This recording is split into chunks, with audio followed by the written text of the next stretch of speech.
समंदर की गहराइयों में एक रिसर्च टीम बुरी तरह फंसी हुई थी। रेस्क्यू टीम के लीडर जोनस और उसके साथियों ने अब तक 10 लोगों को बचा लिया था। तभी एक और मदद की आवाज उनके कानों में पड़ी। जोनस उस ओर गया तो देखा कि एक व्यक्ति गंभीर रूप से घायल पड़ा था। जोनस जैसे ही उसे कंधे पर उठाकर निकला, किसी विशालकाय जीव ने सबमरीन पर जोरदार टक्कर मार दी। सबमरीन पिचक गया। किसी तरह जोनस संभला और उस घायल व्यक्ति को उठाकर रेस्क्यू शिप में ले गया। तब तक सबमरीन में छेद हो गया। सबमरीन में फंसे क्रू में चीख पुकार मच गई। जोनस के साथी भी बुरी तरह फंस गए। इससे पहले कि जोनस उनको बचाने जाता, तभी एक और जोरदार टक्कर हुई। रडार डिस्प्ले पर वो जीव एक बार फिर उनकी तरफ आते दिखा। जोनस ने झट से रेस्क्यू शिप को सबमरीन से अलग कर लिया। डॉक्टर हेलर उस पर भड़क उठे। जोन्स को अंदाजा हो चुका था कि अगर वे वापस गए तो मारे जाएंगे। तभी उसकी बात सच हो गई। एक जोरदार धमाके के साथ पूरा सबमरीन ब्लास्ट हो गया। इस घटना के 5 साल बाद चीन की एक कंपनी समंदर की गहराई में एक नई दुनिया खोजने पर रिसर्च कर रही थी। कंपनी के मालिक मिस्टर जांग को इस रिसर्च के लिए एक मॉरिस नामक अमेरिकन बिलियनियर फंड करता था। उनकी टीम ने समंदर की सतह पर एक नई दुनिया का दरवाजा ढूंढ लिया था। जांग उसे अपनी बेटी सुइन से मिलाता है, जो यहाँ की चीफ मरीन बायोलॉजिस्ट थी। उसकी एक प्यारी सी बेटी थी जिसका नाम उसने मेंग रखा था। उन्होंने इस रिसर्च स्टेशन माना के अंदर विशालकाय भेल भी पाल रखी थी। यह अद्भुत नजारा देख मॉरिस को बहुत खुशी हुई और वह बोलने पर मजबूर हो गया कि उसने सही जगह पर पैसा लगाया है। डॉक्टर हेलर, जो पिछले मिशन में मरते मरते बचा था, यहाँ का मेडिकल ऑफिसर था। समंदर की गहराई में उनकी मिशन पायलट लॉरी टेलर उस नई दुनिया को एक्सप्लोर करने के लिए बिल्कुल तैयार बैठी थी। वे लगभग समंदर की सतह से 11,000 मीटर नीचे जा चुके थे। अब वैसे तो 1987 से आज तक पूरी दुनिया मारियाना ट्रेंच को समंदर की सबसे गहरी जगह मानती रही है, लेकिन हो सकता है कि आज वह इस इतिहास को बदल दे। ऐसा माना जा रहा था कि उनकी खोजी गई जगह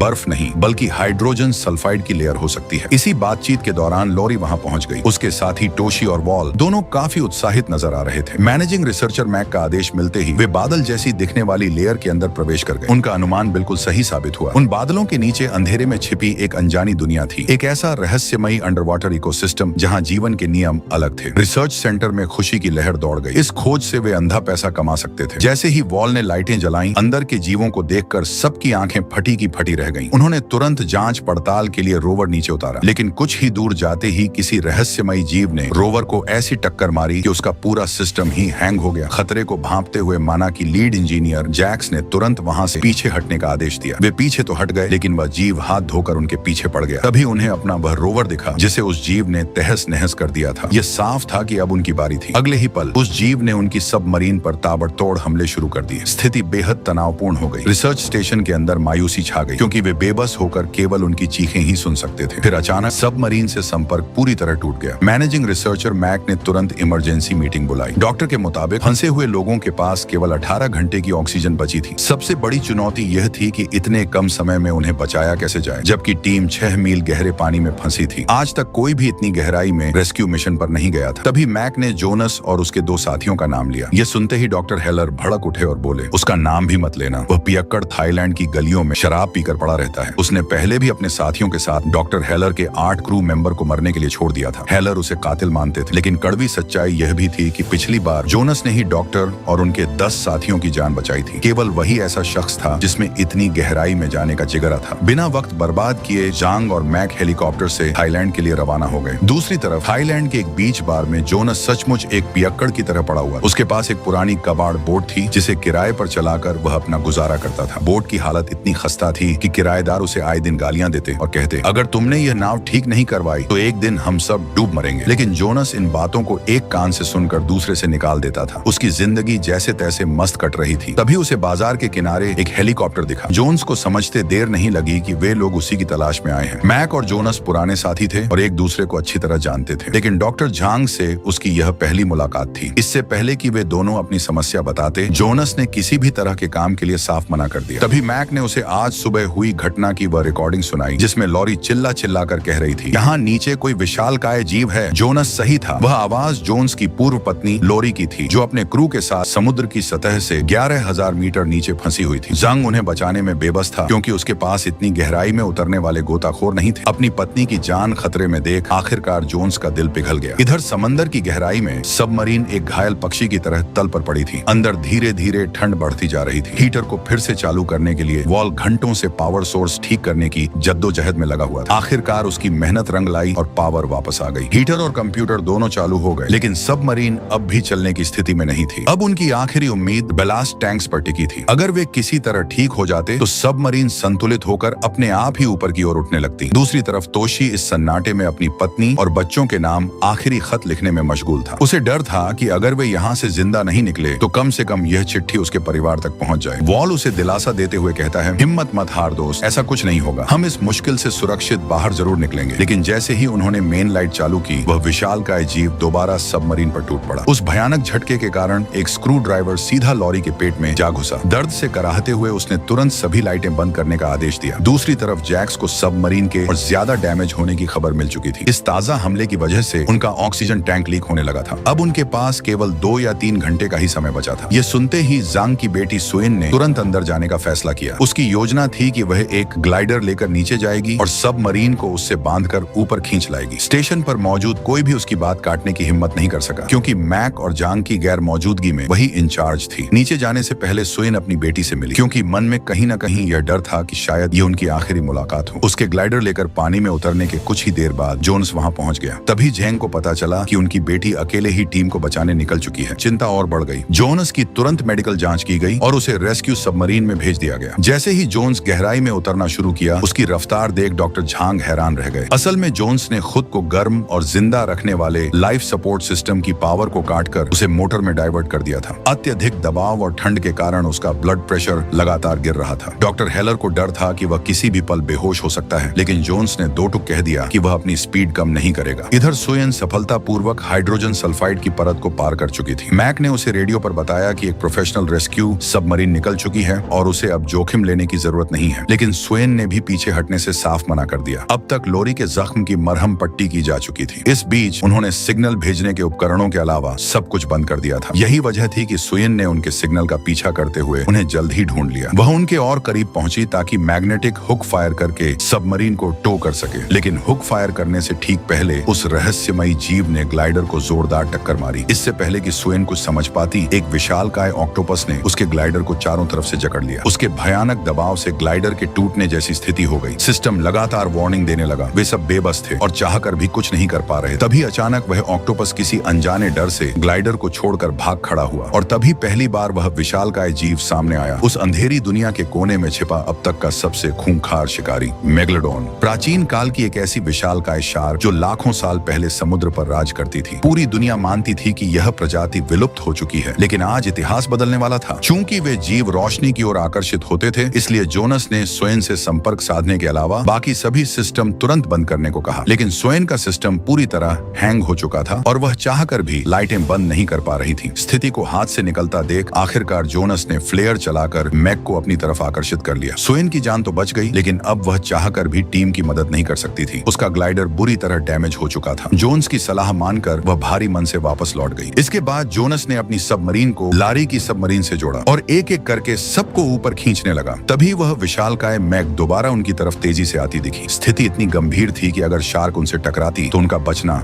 नामुमकिन था। तोशी ने झट से अपना आखिरी खत वॉल की जेब में डाल दिया और खुद को नीचे वाली सबमरीन में ही कैद कर लिया। मजबूरन जोनस को उसे छोड़कर ही अपनी सबमरीन को अलग करना पड़ा। तोशी ने अपनी सबमरीन की सारी लाइटें जला दी। मेगलोडॉन पूरी तरह तोशी की रोशनी की ओर गया, जिसकी बदौलत बाकी लोग सुरक्षित बच निकले। किसी ने सही ही कहा है, मुश्किल फैसले लेने के लिए मजबूत कलेजा चाहिए। तोशी ने अपने साथियों की जिंदगी के लिए खुद को कुर्बान कर दिया। जैसे ही वे सुरक्षित ऊपर वापस आए, स्वयं ने जोनस पर ताने कसना शुरू कर दिया। उसे लगा कि जोनस ने अपनी जान बचाने के लिए जानबूझकर तोशी को मरने के लिए छोड़ दिया। जोनस ने 2 टूक जवाब दिया, मैंने उसे मौत के मुंह में नहीं धकेला। तोशी की जान तुम लोगों के फैसलों ने ली है। सालों पहले जब जोनस ने इस काम को करने से मना किया था, तब किसी ने उसकी बात नहीं मानी थी। लेकिन आज डॉक्टर हेलर को अपनी गलती का एहसास हुआ कि जोन्स उस वक्त भी सही था। उन्होंने बिना किसी झिझक के उससे माफी मांग ली। थोड़ी ही देर में सुएन का गुस्सा भी शांत हुआ और उसकी अक्ल ठिकाने आ गई। उसने हीट ऑफ द मोमेंट में जो भी बुरा भला जोन्स को कहा था, उसके लिए उसने दिल से माफी मांगी। जोन्स ने उसे माफ तो कर दिया, लेकिन इसी बीच सुएन की नजर जोन्स की शानदार फिजिक पर पड़ी। वह उसे देखती रह गई। कमरे से बाहर निकलने के बाद भी वह बार बार मुड़कर जोन्स को देख रही थी। मैक ने उसकी यह चोरी पकड़ ली और चुटकी लेते हुए कहा, वैसे तुम्हारी जानकारी के लिए बता दूं, जोन्स और लॉरी की शादी 1 साल भी नहीं टिकी थी। उसके कहने का साफ मतलब था कि सुएन के लिए रास्ता एकदम साफ है। स्टेशन पर अब इस नई खोज को बंद करने या उससे भारी मुनाफा कमाने को लेकर बहस छिड़ गई। जोनस ने 2 टुक शब्दों में चेतावनी दी, अगर दोबारा कोई उस गहराई में जाने की बेवकूफी करेगा तो मुझे बचाने के लिए मत बुलाना। दूसरी तरफ छोटी मेइंग अकेले खेल रही थी। तभी उसकी नजर कांच के बाहर उस विशालकाय मैक पर पड़ी। शिकारी शार्क ने बिना वक्त गंवाए उसे निगलने के लिए हमला कर दिया। दिया। डर के मारे मेयिंग की चीख निकल गई। शार्क की जोरदार टक्कर से पूरा स्टेशन डगमगा गया। चीख सुनकर जब सभी लोग भागकर उस ओर पहुंचे तो नजारा देख दंग रह गए। मजबूत शीशे की दीवार पर मेगलोडोन के विशालकाय दांतों के निशान साफ दिखाई दे रहे थे। वह दैत्य अब उनके दरवाजे तक पहुंच चुका था। अगले ही पल उस दैत्य ने एक विशाल भेल का शिकार कर लिया। खतरे को देखते हुए इंजीनियरों ने तुरंत स्टेशन की बाहरी लाइटें बंद कर दी। किसी को समझ नहीं आ रहा था कि आखिर मैग उस बर्फीली ठंडी परत को पार करके ऊपर कैसे आ गई। जैक ने डेटा चेक किया तो एक चौंकाने वाली बात सामने आई। जब जोनस की सबमरीन उस ठंडी परत से बाहर निकल रही थी तो घर्षण और इंजन की गर्मी के कारण उस रास्ते का तापमान कुछ देर के लिए 25 डिग्री तक बढ़ गया था। उसी गर्म पानी के गलियारे का पीछा करते हुए वह मैग ऊपर आ गई। राहत की बात बस इतनी थी कि वह रास्ता अब दोबारा अपने सामान्य तापमान पर लौट चुका था, जिसका मतलब था कि अब नीचे से कोई और विशालकाय जीव ऊपर नहीं आ सकता। अब सबसे बड़ी चुनौती यह थी कि उस एक मेघा को कैसे रोका जाए। तभी यहाँ से 20 मील दूर एक नाव के हताहत होने की खबर मिली। अगले ही पल एक एक करके 3 नावें तबाह हो गईं। मानव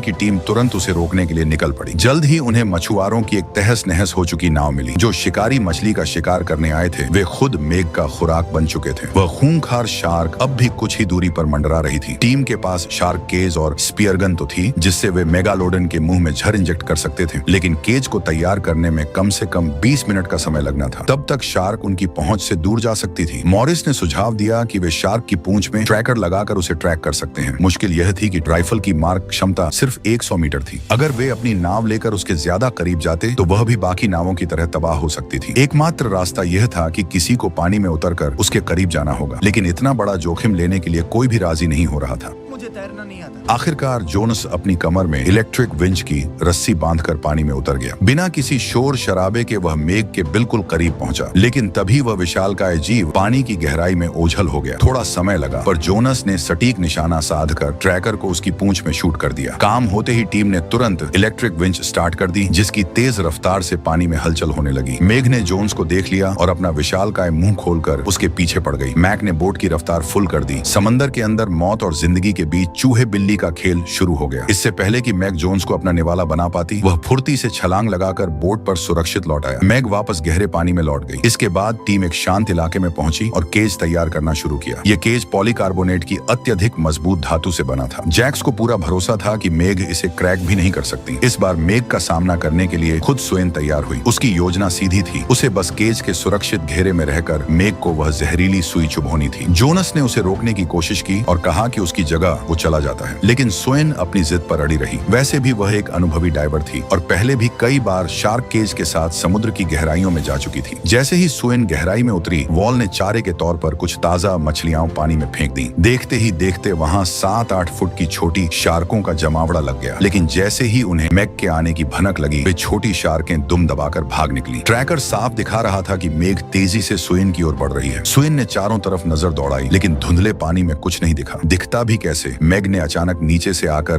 केज को जोरदार टक्कर मारी। राहत की बात यह थी कि केज को कोई नुकसान नहीं पहुंचा। सुइन ने खुद को संभाला और जैसे ही मेगालोडन की आंख पर निशाना साधा, वह फुर्ती से ओझल हो गई। वह विशालकाय शार्क दोबारा घूम कर आई और इस बार उसने पूरे केज को अपने जबड़ों में जकड़ लिया। वह इतनी शक्तिशाली थी कि केज के साथ साथ पूरी बोट को ही खींचने लगी। उसके प्रचंड दबाव से क्रेन मुड़कर डेक पर गिर पड़ी, जिससे वहां मौजूद लोग बाल बाल बचे। इसी गहमागहमी के बीच सुइन मेग को झर का इंजेक्शन देने में कामयाब रही, लेकिन सुई चुभते ही मैग आपे से बाहर हो गई और गुस्से में पूरे केज को ही निगलने की कोशिश करने लगी। सुइन अब उस केज के अंदर बुरी तरह फंस चुकी थी और बाहर निकलने का कोई रास्ता नहीं था। जोन्स उसे बचाने के लिए पानी में कूद पड़ा। इससे पहले कि वह वायर पकड़कर सुइन तक पहुंचता, मैग पागलों की तरह गोल गोल घूमने लगी। बोट का संतुलन पूरी तरह बिगड़ा और जैक्स क्रेन से टकराकर सीधे पानी में जा गिरी। अब मेग ने केज को छोड़ दिया और जैक्स को अपना निवाला बनाने के लिए उसकी ओर बढ़ी। इससे पहले कि वह उसे दबोच पाती, मॉरिस ने फुर्ती दिखाते हुए जैक्स को बोट पर वापस खींच लिया। इधर सुइन का ऑक्सीजन मास्क टूट चुका था। ठीक एन वक्त पर जोनस वहां पहुंचा और केज खोलने की कोशिश करने लगा। इससे पहले कि दरवाजा खुलता, भारी भरकम क्रेन टूटकर पानी में गिर पड़ी। अब खतरा यह था कि वह वजनदार क्रेन केज के साथ सुइन को भी समुद्र की गहराइयों में ले डूबेगी। टीम ने शार्क का ध्यान भटकाने के लिए दूसरे क्रेन से चारा डाला। इसी बीच जोन्स ने समय रहते केज का लॉक खोलकर सुइन को बाहर निकाल लिया। तभी वह मैग चारा निगलकर वापस उनके पीछे पड़ गई। बोट के किनारे खड़ा वॉल पानी की भीषण हलचल से अपना संतुलन खो बैठा और समुद्र में गिर गया। मेग जोन्स और सोएन को निगलने ही वाली थी कि तभी उसका शरीर क्रेन के हुक में बुरी तरह फंस गया। कुछ ही क्षणों में जहर ने अपना पूरा असर दिखाया और वह विशालकाय दैत्य हमेशा के लिए शांत हो गया। उधर सोएन भी ऑक्सीजन के अभाव में बेहोश हो चुकी थी। उसे तुरंत ऊपर लाकर प्राथमिक उपचार दिया गया और उसकी जान बचा ली गई। इस हैरतअंगेज कारनामे के बाद सोएन तो जोन्स की कायल ही हो गई। टीम ने मरी हुई मैग को बोट पर खींच लिया था और सब अपनी जीत का जश्न मना रहे थे। वॉल उस मरे हुए मॉन्स्टर के साथ मजाक मस्ती करते हुए फोटो खिंचवा रहा था। तभी मजाक में उसे शार्क से डराकर पानी में गिरा दिया गया, लेकिन उन्हें अंदाजा भी नहीं था कि यह मजाक कितना भारी पड़ने वाला है। उस मर चुकी शार्क से भी ज्यादा विशालकाय मेगालोडन पानी की सतह को चीरते हुए बाहर निकली और एक झटके में वॉल को जिंदा निगल गई। उसने मरी हुई शार्क पर भी हमला कर दिया। उस दैत्य के भारी भरकम वजन और झटके से उनकी बोट पलट गई। अचानक हुई इस तबाही से सब पानी में गिर गए और अपनी जान बचाने के लिए इधर उधर हाथ पांव मारने लगे। इस आपाधापी में जंग को गहरी अंदरूनी चोटें आईं और वह तैरने में पूरी तरह असमर्थ हो गया। तभी जोनस ने फुर्ती दिखाई, उसे ढूंढ निकाला और सहारा देकर पलटी हुई बोट के ऊपर ले आया। दूसरी तरफ डॉक्टर हेलर और जैक्स लहरों के बहाव के कारण बोट से काफी दूर निकल चुके थे। वह खूंखार शार्क उनके बिल्कुल करीब मंडरा रही थी। जैक्स उम्मीद खो चुकी थी। उसे यकीन था कि बोट तक पहुंचने से पहले ही शार्क उन्हें चीर डालेगी। तभी डॉक्टर हेलर ने एक फैसला लिया। उन्होंने जैक्स को बचाने के लिए शोर मचाकर शार्क को अपनी ओर आकर्षित किया। पलक झपकते ही शार्क उन्हें निगल गई, लेकिन उनके इस बलिदान की बदौलत जैक्स की जान बच गई। मॉरिस ने सैटेलाइट फोन के जरिए मदद तो बुला ली थी, लेकिन बोट अब धीरे धीरे डूबने लगी थी। मैक खतरे को पहले ही भांप चुका था। वह सबसे पहले लाइफ बोट तक पहुंच गया। किसी तरह बाकी बचे हुए लोग लाइफ बोट में सवार होकर वहां से निकलने में कामयाब रहे, लेकिन खूंखार मैग अभी भी उनके पीछे पड़ी थी। उनके और मौत के बीच बस चंद सेकंड का फासला बचा था कि तभी बचाव दल का हेलीकॉप्टर वहां पहुंच गया। उन्होंने शार्क पर ट्रैकर लगाया और उस पर अंधाधुंध फायरिंग शुरू कर दी। हमलों से घबराकर मैग गोता लगाते हुए समंदर की गहराइयों में उछल हो गई। वे लोग रिसर्च स्टेशन के करीब पहुंच ही रहे थे, लेकिन अपनी मंजिल तक पहुंचने से पहले ही जंग ने दम तोड़ दिया। स्टेशन पहुंचते ही मॉरिस ने पूरी घटना की जानकारी चाइनीज गवर्नमेंट को दे दी। अब उस विशालकाय जीव को खत्म करने की पूरी जिम्मेदारी सरकार के कंधों पर थी। यह सब बताकर मॉरिस उसी रात वहां से निकल गया, लेकिन हकीकत कुछ और ही थी। वह माना वन की टीम को चकमा देकर खुद अकेले ही मेघ का शिकार करने निकल पड़ा था। उसके भाड़े के सैनिक उसका साथ दे रहे थे, जो मेघ को बम से उड़ाने की तैयारी में थे। जल्द ही उन्हें पानी में हलचल दिखी और उन्होंने निशाना साधकर बम धमाका कर दिया। उन्हें लगा कि काम तमाम हो गया, लेकिन पास जाने पर पता चला कि उन्होंने गलती से एक व्हेल को मार गिराया था। असली मेघ वहीं आसपास मंडरा रही थी। उसे देखते ही मॉरिस के डरपोक साथी बोट को पूरी रफ्तार से भगा ले गए। मॉरिस पानी में गिर पड़ा। वह विशालकाय मेघ का निवाला बन गया। अगली सुबह स्टेशन छोड़ने की तैयारी करते हुए मैक ने अपने सारे सूत्रों से बात किया। मैक को जब असलियत का पता चला तो सबके पैरों तले जमीन खिसक गई। चाइनीज गवर्नमेंट को मैक के बारे में कुछ भी पता नहीं था। वे इसे महज एक मजाक समझ रहे थे। अब टीम को समझ आ गया कि इस खोज को गोपनीय रखने के लिए मॉरिस उसे खुद मारना चाहता था, लेकिन उसकी नाकामी और देरी का मतलब था हजारों बेगुनाह लोगों की मौत। मॉरिस से अब कोई संपर्क भी नहीं हो पा रहा था। वक्त की नजाकत को देखते हुए जोनस ने तुरंत टीम बनाई और वे मेघ को खत्म करने के लिए निकल पड़े। ट्रैकर के अनुसार वह खूंखार शार्क सान्या बे की ओर बढ़ रही थी, जहां का बीच हमेशा पर्यटकों से खचाखच भरा रहता है। अनुमान था कि शार्क महज 20 मिनट में वहां पहुंच जाएगी, जबकि टीम का इतनी जल्दी वहां पहुंचना नामुमकिन था। तभी सुइन ने एक मास्टर प्लान बनाया। वे दूर से ही व्हेल की आवाज निकालकर उसे अपनी ओर आकर्षित करेंगे और फिर उसे कम गहराई वाले इलाके में ले जाकर मौत के घाट उतार देंगे। दूसरी तरफ सन्या बे के बीच पर लोग बेखौफ होकर समंदर का आनंद ले रहे थे। उन्हें अंदाजा भी नहीं था कि मौत उनके कितने करीब है। जैसे ही उस दैत्य ने पहली दस्तक दी, वहां हाहाकार मच गया। देखते ही देखते कई लोग उस खूंखार शिकारी का निवाला बन गए। तबाही और भी भयानक हो सकती थी, लेकिन तभी मेघ को व्हेल की आवाज सुनाई दी और वह अपना शिकार छोड़कर उसी दिशा में मुड़ गई। सुइन का मास्टर प्लान कामयाब रहा। उन्होंने उस विशालकाय दैत्य को